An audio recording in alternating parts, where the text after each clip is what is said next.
Welcome to another episode of MRD Chatroom. Today, our special guest is Richard Stoute, uh, affectionately known to many people as Richard Dick Stoute, and also known in some quarters as the Caribbean Soul King. Welcome, Richard. Thank you very much, Phil. Thank you. Nice to be here. Thank you. Well, Richard Stoute, I'm sure that you need no real introduction as such. You have been around for quite a while, and you've done so much to contribute to the music industry in Barbados, with both young and old. But we're going to get into what got you going as such. But we're coming out now of a period of, you can almost say, where there's very little activity because this COVID pandemic that has affected the whole world. How difficult do you think it is to get things back on track? I don't think nothing is difficult. I think if you have confidence and you believe in God, anything is possible. I'm a very confident man, and I believe that you can achieve anything through the grace of God. And if people look at the fact that God is in charge, we can get anything done. Yep. So, we know that we are going to be having the National Festival restarting this year and so on, and that's a very positive thing. Your show, which is actually an iconic event basically in the music industry in Barbados, that also was affected last year. What plans do you have for this year? Well, I've already started the workshops every Thursday at the Clement Payne Center. We get the kids to come over and we start training them and making sure that they have the right songs and everything. The parents and kids alike come over and join in and make sure that we are getting ready for October 9th. We've already put together a concept. Of course, Teen Talent is not just about singing, it's a very educational process. And in so doing, we have an essay competition, which asks the kids to write an essay every year, where the winner wins $1,000, the second place $500, third place $250. And this is corrected by Mrs. King, who's indeed qualified because she's the principal of a school. Okay. And then we plan to send the top essays to the Ministry of Education. This year we are focusing on teenage violence. What can we do to avert teenage violence? What can we do to stop it? What do you think is a good idea for us to be introducing to stop the violent episodes that we're having in the country? So you're addressing the arts along with the sociological component, if you will. Absolutely. And then there's the academic component too in actually writing the essay. What really brought about the idea to do it that way? We're in a society very often where people see one or the other. What gave you the thought to merge them? Well, there's no point in you being a good singer and you don't know how to behave yourself. The two go together. I believe that it's the combination of the two things, and that's why I also have parental involvement, where the parents of the kids are allowed to come to the workshops to sit with them and listen to what they're doing and see the environment that they're in. And at the end of the year, the parents are awarded with certificates and awards as well for the most attentive parent and so on. And then we have awards for the best behaved person, the most attentive contestant, the most punctual contestant, the most improved, and things like that. So it's more than just being a good singer, but what about your attitude? What are your plans for the future? What are you planning to do to make yourself a better person? So it's the all-round development then of these young people.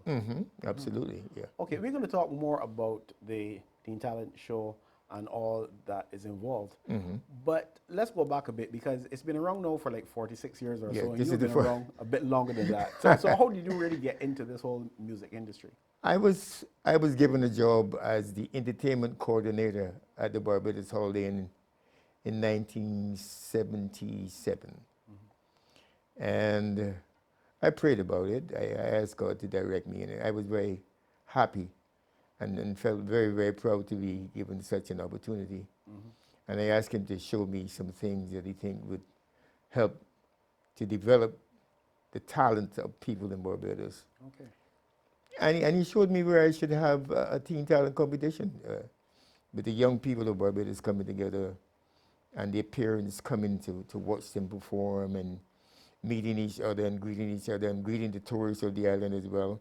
So you're doing so many different things at the same time because you're also introducing the tourists of the island to the locals and also introducing the young people to an environment where they might find a tourist who's very much rich and is involved in entertainment, who might give them a chance Okay. to go abroad and broaden their skills as well. Okay. You yourself at that stage, you were pretty young yourself when you started the show. How did you balance the let's say Richard Stoute, the administrator, if you will, and Richard Stoute, the performer? Well, that's pretty easy because I perform with the hotel myself as well. And I also dedicated myself to doing a show every Saturday night. It was called the Richard Stoute Show, where a lot of people came on Saturdays and stood on the beach and embraced the show. You know, a lot of top personalities. I remember a lot of top cricketers, for example, came every Saturday night to watch the show. You know, it was really a show that people look forward to. And you saw crowds of people on the beach standing and, you know, and they were applauding and having a good time. And they were the advocates for the show. They went around telling people about the show and so on. So I was deeply involved in things for myself and things for the kids as well. So what were some of your better moments in terms of the opportunities you got to perform, both locally and overseas? Well, I won the Caribbean Soul Singing Competition in 1971. That's a competition that the late Jackie Hubble sent me to. He organized that. Jackie Hubble felt that I had the talent to do it, and he organized for me to go to St. Croix to represent Barbados against 13 other Caribbean islands. And I won handsomely. I won by 130 points clear. The first year, 1970, I competed and didn't even place. Okay. Yeah, but Jackie was convinced that I could have done it because from what he heard, he felt that I didn't have a very good break, you know. So I went back the next year and proved him right. And you know, unfortunately, he was gone by then. You know, he'd lost his life in a car accident in Bay Street. Jackie and I had a very good relationship. Jackie was a mentor to me, and he would have taken me to the Flamingo Terrace every weekend to sing with him. And that money allowed me to give my dad some help with my brother and my sister to go to school, because we were very poor kids. You know, so I'm indeed indebted to Jackie Hubble in a very large way for all that he's shown me. He was an absolute mentor. A mentor and a very creative person, as you alluded to, because he's basically the source of what we call the spooge beat. Yes, Jackie Hubble should be given more recognition for what he's done for Barbados. I mean, how many countries in the world can say that they have an individual who created a rhythm for them? And it was 1968 when he told me about this rhythm, and he said he was going to make a big difference in terms of our musical escalade. And he did so. And when I heard the rhythm, I said, well, yes, we do have something we can call our own.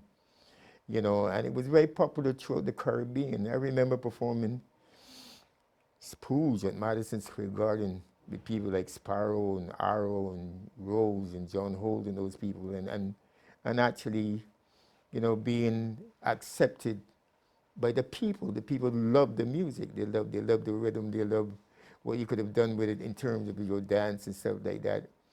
And I was invited to tour Washington, D.C., Boston, and other parts of the United States of America with these big guns, only because of the Spooge rhythm.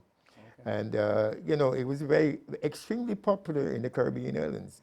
But then all of a sudden, you know, it just lost its way. You know, they stopped playing it, and everything just went down the drain. I think if Jackie Hubble was born in another area apart from New Orleans or Chapman Lane, where he hailed, went to school at Combermere or Harrison College, you know, he would have been given more recognition. But it hardens me to understand why a man who created a rhythm for his country. This is the only thing that Barbados has to say that it's their own, you know, has been dissolved just like that. I mean, without any kind of recognition at all. His name on the post office down there in Cheapside. Uh, but you have Frank Cullimer Hall, you have all kind of halls for all kinds of people. But Jackie Opel has nothing to remember him by. And I'm very grieved about that. I'm absolutely grieved about that. I plead to the authorities to please do something about it, you know, so that his family, his children, can look back and see that their father has been recognized. Okay. Who are some of the other figures, prominent persons that who would have maybe, if not mentored you, that would have influenced you and influenced the music industry in those days? Well, I came from a very musical family. Everybody in my family sang. Even this machine under the bed was a singer. My brother, Mike Wilkinson, Norman Stout, they were the top singers in the 50s and 60s. And I was very much encouraged by them to be in the business. Yeah. And then we formed the group in the New Orleans called the Opels, with the late Mid Springer, the late Hubert Grant, you know, the late Rudolph Wave, and Henderson Bradford, and the late Kendrick Bradford. We used to practice in the Orleans public Would this have convenience. been connected to Jackie Opel as well? Yeah, that's Jackie. I'm beginning to tell you the story. Okay. That's how we got the name, because we didn't even know that we were called the Opels. But he heard of us practicing down there in the bar on evenings, and people were showering while we sang. And he came down and invited us to sing on the show with him at the Barbie Plaza. And when we saw the advertising done, it said the Opels. Henderson Bradford, who was our lead singer, and the Opels. So we began to ask, who are these Opels? You know, are we going to be competing against the Opels? So it's only when we got to the Barbie Plaza tonight, we asked Jackie, but who are the Opels? He says, I name y'all after me. Y'all are called the Opels. I'm Opel, you're the Opels. That's how we got a name, you know, and what a group. I mean, a group of talented guys. God rest them in their graves. I mean, these guys were extremely talented. And we had such great fun, you know, and because of us, a lot of groups from different areas were formed. The Avalons, you know, the Marvels and people like that came together and formed groups. So they encouraged people to, instead of being under the tree or under the light doing nothing, you know, to start singing. You know, they had a lot of vocal groups in those days who were formed because of the involvement of the Opels. So given that very active period, how satisfied are you that the music industry in Barbados has developed to a point that you may have longed for back then? Yeah, I'm satisfied that we have developed. I'm satisfied that we have come a very long way. I'm satisfied that we are probably the most talented people in the Caribbean. I remember Byron Lee coming down here years ago and saying that Barbados has the best singers in the world. And I have no reason to doubt him. You know, we're very talented people. What may be lacking is the support of the locals to support the local industry. Because I keep saying that there's only one entertainer in Barbados who can fill a hall like the gymnasium, and that's Little Rick, you know, and nobody else. If you notice, I want you to tell me if you see any entertainers in Barbados having concerts. They wouldn't do it because they know it's not going to come off. Okay. When I have my Capricorn affair, which has been going for over 40 years to myself, I look for a place that can hold 150 people because I know no more is not coming. You know, we are very good at supporting when you die. You know, when you die, people come out and, you know, in their numbers, and they fill the churches. And this happened to Smokey Burke. I went to his concert at Frank Cullimer Hall. He had about 50 people there. But when he died, you know, at his funeral, he couldn't get into church. Wow. Same thing with Jackie Opel. You know, we are very emotional when we pass away, you know. I'd like to see the day come when people say, look, these are all people, let's support them. You know, only recently they had a concert in honor of myself and the mighty Griner, who has made a significant contribution to our music industry too. They even named a road after him. And when they finished, the proceeds from the show was supposed to go to us. But between Griner and I, we got $1,050 each. That's from the gift receipts. Because after the 17% was deducted from the door, and then the people who weren't vaccinated couldn't come in, so it was lukewarm, and we ended up with very little, So, but you get entertainers coming in from Jamaica, who go back home with a basket full of money, So it's very hard to understand why we can't have the same volume of appreciation for our own people. What do you think we can do to change that mindset, though? Because I would think it needs to be changed. Yeah, it needs to be changed, but we've been saying that for so many years, I don't know how you're going to change that. Well, we have the young audience, so to speak. What would you say to young people coming up that may help them to recognize the issue and how it can be addressed? Well, music has changed, and the young people have changed with the music. It's not the same as when I was a younger man before. Right now they have bashment, they have all kinds of things going on, the dub music and so on, that they much prefer, and through no fault of theirs, because the radio stations, that's what they play. They play all that kind of music the whole day, so if you hear a commercial often enough, you start singing it. Yeah. So that is into the minds of the young people now. So that's what they're thinking, and that's why they are so ready to jump in the band and do the crop over thing, and rather than singing a ballad or singing a song that is more conducive to listenership, But that's the reason for change. It has changed a lot. And I don't know if it will ever change back to the direction that I would want it to go in, but I'm hoping. What direction would that be? And that is for them to embrace their own entertainers, rather than just one, to give support to all of the guys who are in the business, and when they have these shows and so on, they go out and show them their love when they can hear them. There's no point in you giving people flowers when they're dead. People need flowers when they're alive, and I think that's very important, that you tell your loved ones around you every day that you love them when they can hear. I'm wondering if it isn't a question where sometimes you need to be accepted internationally before your own people accept you. I mean, if you look at Rihanna, and you did mention that, was it Byron Lee? Who Yes. said Barbados has The best singers in the world. world. Yeah, And in a sense, I guess that was visionary, because that was before Rihanna, Rihanna long came on time. the scene. Yeah. And as it is now, Rihanna is an international icon. Absolutely.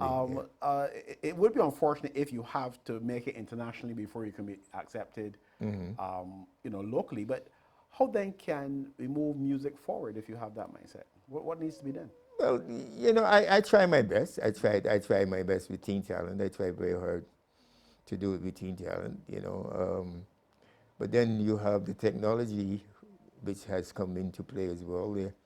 There's something called karaoke, which is absolutely loved by the public.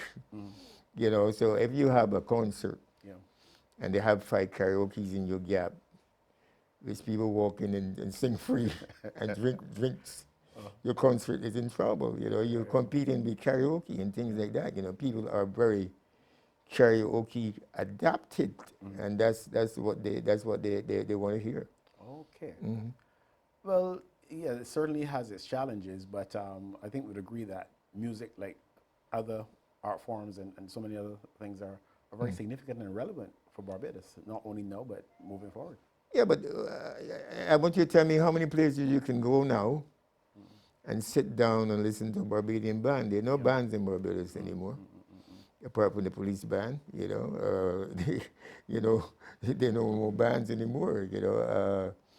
And you go to the hotel, even in the hotel circuit, you see a fella up there with a one guitar, but everything is electronic coming through the system.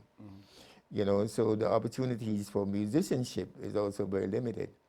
And I feel very sorry for those guys at the community college who work so hard to train and, you know, and learn the instruments and learn the music. But where are they going to play? You know, they're not even in the hotels. They are employed. So that too is a great worry, you know, for the development of the art form. You think it's something that we can overcome, though?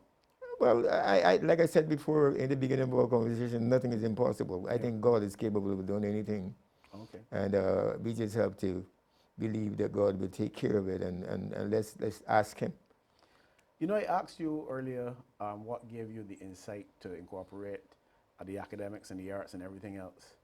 And I suppose that's a reflection of your own personality because you're an all-rounder. You're a family man, I know this. And you're also a sportsman. That's right. Yeah. So, family, you know, how important is family to you, and in what way do you think family fits into the whole life experience? If you can't love your family, you can't love anything. Your family, your love for yourself begins with your family. You know, I don't know there's anything that I wouldn't do for my family. I will give up anything for my family because family expresses love. So that should answer your question in terms of getting my family, giving my family the love that they truly deserve. Yep. And I know that some members of your family have followed you in music and in sport as well. Well, yeah, I would like to think that my son Kevin Stoute has, you know, really made me very proud. From the time he was a little boy, 3 years old, I asked him what he wants to be. He said he wants to play cricket, but I know he meant cricket. Yeah. So I went out and bought all of the gear that I could for him, and I took him on the pasture. I lived in front of Carlton Pasture in Brighton, and every morning I made sure that I took him out there and bowled at him. You know, his mom was very upset. Time was for him to go to school, but I was still out there practicing with him. But I wanted him to play cricket for West Indies and Barbados and West Indies. But he succeeded in captaining Barbados team successfully, winning a championship for them in Trinidad, 50 of which I'm still very proud of today, and has really made me very proud. And he played for West Indies there? Yeah, the West Indies A team, where he performed, you know, outperformed Russell and Edwards and Bravo and everybody. He topped the batting averages, and he set a record with the ball. Yes, he had with a the massive ball. bowling. 8 for 52, which was at one time number 7 in the world. But he never ever got a chance again to play for the West Indies A team. Now that grieved me. If I die tomorrow, that's one thing that I will take to my grave with me. I'm very hurt that my son has never played for the West Indies. You have other children as well? Tell us about them. Yeah, well, I have a son in Germany, Ricky Stoute, who won the Caribbean. There was the Caribbean competition here. He won that. You know, he performed in the hotel circuit here in Barbados. I have a daughter in England who, Ricky also did The Lion King as well on Broadway. And I have a daughter in England who played the steel pan, but she gave up that now. She does a regular job, but she's in England. I have a son who's deceased, Ryan. I lost him very early at age 31 to asthma. I was performing in London somewhere in 1991, and I got a call telling me that my son had passed away on his job. He had an asthma attack, and that night I played at a place called Tudor Rose, and I was offered an opportunity to stay in England to further my career. People there were so impressed with me, and they wanted me to stay with a company called Rock and Berries, and they said they don't want me to go back to Barbados. And Dale Husbands, who was my keyboardist at that time, he said, well, it looks like Barbados has lost you. You know, I said, well, I'm going to grab this opportunity. And it was my intention to stay in London and become a big star like everybody else, you know. But it happened that when I got home that morning, around 7 o'clock in the morning, because I was extremely happy about my performance and everything. I went to different parties in London, and so I got a phone call telling me that my son had passed on his job. So that put everything under the rug. I came back here to bury my son. You know, it was a very grieving time for me. And you never No, I on the never thought offer? about that. I never thought about resuming that at all. I think that God was sending a message to me. I think God wanted me to be in Barbados. Because when I look back at my life and see what I've done for so many young people, because 90% of the entertainment in Barbados now came through the Richard Stoute Teen Talent Competition. When I watch television or hear the radio with Alison Hines and Rupee and Edwin Yearwood and Adrian Clark and Kareem Clark and Tamar Marshall and all these people, you know, I said, Lord, I think that you were pointing me in this direction. You think that I had a further contribution to make to Barbados than being in London trying to make something out for myself. Mm-hmm. To what extent, though, do you think the people who have come through the program appreciate what it has done for them and how it has made them who they are? I think they fully appreciate it. You know, I do not expect anything from them. I don't do things for people to get anything. I think that every once in a while I will hear interview with Alison and Edwin, and they will speak very highly of me. You know, but you know that's the way of showing appreciation, I couldn't sit here and say that they don't appreciate it. I think that they do appreciate it. You know, and I want them to know that I'm extremely proud of them, to see that they have taken, you know, the road that I wanted them to take, to be good citizens of Barbados and to make a significant contribution to this country. Mm-hmm. So you've got Richard Stoute, the entertainer, the family man, so to speak, and the sportsman. Yes, and you talked about records. I know you've got one, well, I think it was broken, but you actually set one some time ago. Yes. So tell us about that record. Yes, I love cricket better than I love music. At one time, I wanted to play cricket for West Indies as a young man too. I played for my school team.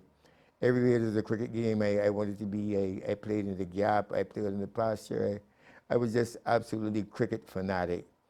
And I played and played and played. I played BCL cricket for Rangers. I played for Beverly Hills. I played for Penrod. I played for Valrosa. Then I went on to play for the YMCA in the intermediate and second division. And then I played for Texaco. And then I ended up playing for Carlton.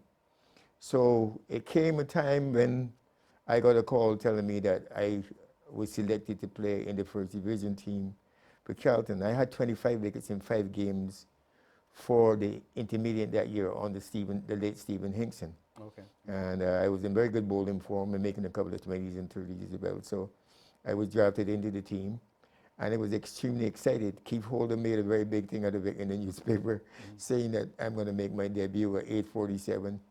So there was a jam-packed crowd down there that they were waiting to see me.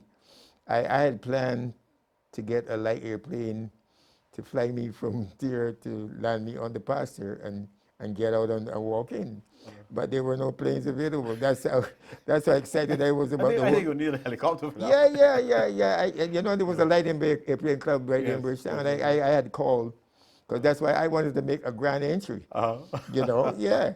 But I had a good reception from the people. I bowled 13 overs out there, 37 runs, 1 wicket, had 2 drop catches. Should have had Map and some other player out. But I thought it was a very good performance, and I was given the opportunity to lead the team off the field, and to thunderous applause, you know. Wow. So that certainly must have felt. Oh yeah, that's a moment I will never forget. I enjoyed my playing days at Carlton. You know, I really want to thank those guys for the love that they show me. And I went on to captain the second division team in 2001. And lost the cup by 11 points and came fourth. We had a rained-out game, and that year the competition was very, very, very tight. And there was a game that we tied against Wharton. You know, ended in a tie. Wharton wanted 6 runs of the last over, and I gave Alvin Toppin the ball, and I told Alvin Toppin, "No, you just cannot get these 6 runs," and it ended in a tie. You know, yeah. So to me, that was a tremendous achievement, and after that year, I retired from BCA cricket. Mm-hmm. By then, you were in your 50s, obviously. Yeah, my 50s, and accomplished having 2 hat tricks in BCA cricket. I mean, 7 for 46 against the YMCA, including a hat trick, and 6 for 21 against Texaco, my old team. You know, those are moments to remember. How good a cricketer was I? I was good enough to play in a game with Desmond Haynes, Sir Desmond Haynes, and Sir Gordon Greenwich, who were both captains of the respective teams, and Barbados top players. And I was good enough to be named man of the match, taken for 11 in Queen's Park, and winning the Michael Marshall trophy. You know, so that's I have that on my wall in my home in Black Rock, which I never will get rid of. And these are the moments that I really feel very proud. I've also been honored by the Barbados Cricket Association, you know, for my contribution to cricket, because I played a lot of cricket, you know, and I took teams all around the country, you know, on Sundays before the BCA, you know, informed us that they were going to be playing BCA Sundays as well. Right. I captained hop and ball cricket teams. I captained the farm hop and ball cricket team, you know, and I was so serious that I used to get a bus to take them to the game. They weren't coming on no bikes and catching the bus and things. I had a coach arranged for them to come, you know, and I also used to give my players the most outstanding players prizes in the respective teams that they captain, because I think incentives are very important. I remember giving Kevin $1 for every run that he made. You know, one time he almost broke me. You know, you know. But there was a time he played against Police and he made 10, and he said he wanted to go to this party, and the party was $30. I said, but you just made 10. I give you $10 because you made. You got to pay the other 20. Right. So he was more or less working, you know, while still at school, and you know, and playing cricket, because you know his job was to make runs when they decided to come, and you know, and I can tell you that he has over 5,000 runs in BCA cricket now, so that was a great incentive for him. In fact, Richard, you are good enough a cricketer to have won a cricket match by yourself. Yes, the mighty Gabby can also tell you about this. Chapman Lane versus the Orleans, and we did this in the long vacation, and I gave Gabby a play for the Orleans because he couldn't make Chapman Lane team, and they made 537 of me because I had sent off 10 of my players. I sent them off because a catch was dropped early in the day. Young Woodell, who's now deceased, who was a boxer, and this guy caught went under the ball, and when he got to the ball, the ball. I asked him what was happening. He told me the sun was in his eyes. I said, well, you go off the field, and when you feel the rain come down, you can come back on. Because I know cricket doesn't play the rain. So he went off the field, and then the wicketkeeper, he said, no, but that's nonsense. That shouldn't happen. I said, well, you go off too. He said, well, what's the point in doing that? I said, well, you leave as well. So it was left with Gabby and I alone, who was at mid-off, and he was feeling with his hand folded. I said, what, you finished? He said, no. I said, but your hands are full. He said, well, we can't play by ourselves. I said, well, you go off too. So they made 537. And when I got them out eventually, I told him, all right, well, you know, I got about 11 times. They say you got about 20 times. So that's all I needed to hear. So I knew I had a game plan. I could make 537. So every ball they bowled at me, I blocked it. So when 10 overs had bowled, I did not make one single run. So the wicketkeeper said to me, but Stoute, you have to run. I said, for which party, the BLP or the BLP? I can't win the game. I playing for draw, you know. And so I heard a fella say, man, I done. I said, because that's one. I done too, so they all walked off. So I took a piece of chalk and went and wrote on Miss Belgrade Palin, Stoute beat Chapman Lane by himself. You know, so that's another record that I have as well. And well, that certainly quite a humorous story. I suppose in some way it reflects the personality of the man, Richard Stoute. Yes, that's me. I have that kind of personality. You know, I'm a fun person, you know, and I always see the lighter side of things, you know. I remember taking the softball team to play in the country once. And we won the toss, and I decided to bat. So while I took yard, and I told the umpire, I'm playing on the protest. He asked me why. I said, because this team is called 6 men, and 11 men are aware. So the captain of 6 men's team was better than me. He said, well, Jack, if you protesting, I protesting too. I said, why? He said, because your team named the farm and you don't bring no sheep, no duck, no pigs up here. So go ahead and protest. that cancel out one, cancel out the other. I tell you. Memories. Oh, yeah, Yes, great yes, memories, yes, man, yes, great yes, memories. yes. Wonderful memories, man. Okay. Wonderful memories. I So- remember captaining the Carlton second division team at Diamondshire, and we had lost 6 quick wickets, and we were all rejoicing, man, because we were gonna, they were about 30 odd for 6. And the non-striker said to me, he said, well, you're all rejoicing, but this fella that's coming here, he's real dangerous. So young Barry Chandler, who was in the team as well, he was playing for me at the time. And I said, well, look, let long off and long on mid-wicket and square leg drop back, because he was a big, tall fella too. So I thought that the non-striker meant that he was going to hit the ball all over the place. Okay. And the first ball, Chandler bowled him, knocked out his out sub. So I said, but I thought you said he was dangerous. He said, you don't know how many people name he talk up here. You can't let you say do. He talk people name night and day, so I mean, that's why he's dangerous. Had nothing to do with cricket at all. I tell you. Yeah, so you talked about Bart Chandler and others who played with you and the Carlton connection and so on. Absolutely. I know you also have an LZ connection, 2 of them actually. Yes, yes. Kevin and the other one, your brother. Yes, Mark Stoute was a teacher there. And I also took a year off from playing for Carlton and went and played with Ellerslie to play with my son. I coached cricket that year at Ellerslie School to play with Kevin when he was around 13, 14 years old. I felt so proud fielding at slip, first slip, and he was at second slip, and he was standing next to me. I just wanted to spend time with him on the cricket field, And to me, that was a real, a comforting moment for me to be playing with my son for that year. And Ellerslie to a school that has produced a lot of outstanding cricketers. Yes, it's the cricket school, Ellerslie, yeah.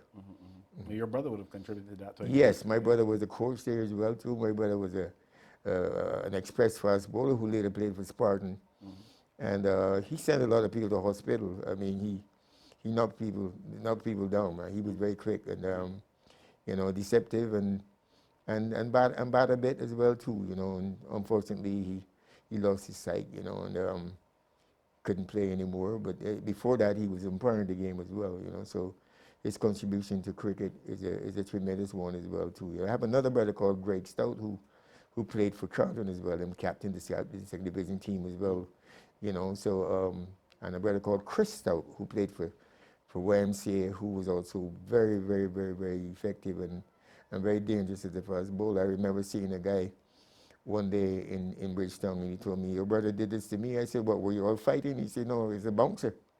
He had his jaw broken, So, I think we have done pretty well in the sporting and entertainment arena as a family, yeah. And as we close, I will reflect on, what you have done for yourself, the family man, you're into sport, your whole career as a musician. Bearing all that in mind, what message would you have for young people who at this stage maybe have not fully decided how they want to push on in life? What advice, if any, you would want to share with them? I'll give you a story. My dad used to go watch cricket in a tree. He told me that on the left-hand side of the tree, he could only see when the bowler is bowling from this side. But all the other people in the tree could have seen could see the whole field. And they laughed at him because he was prepared to wait for that over from down this side.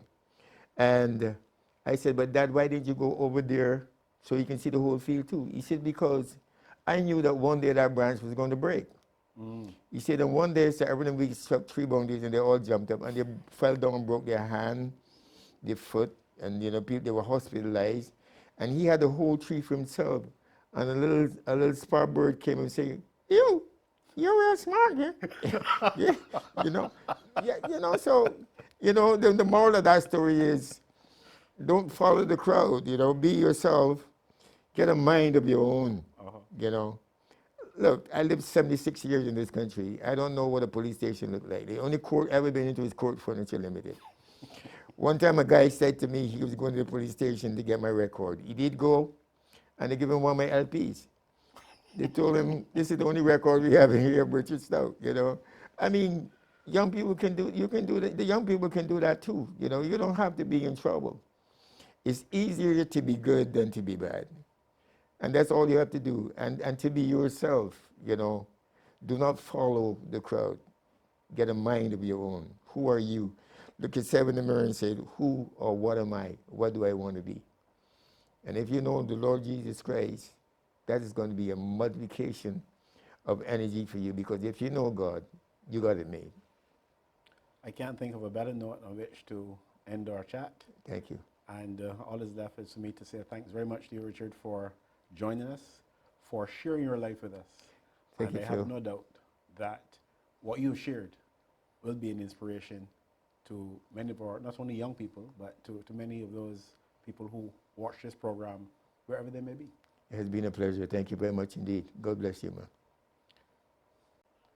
Thanks for joining us for MRD Chatroom. Our special guest today was Richard Stoute.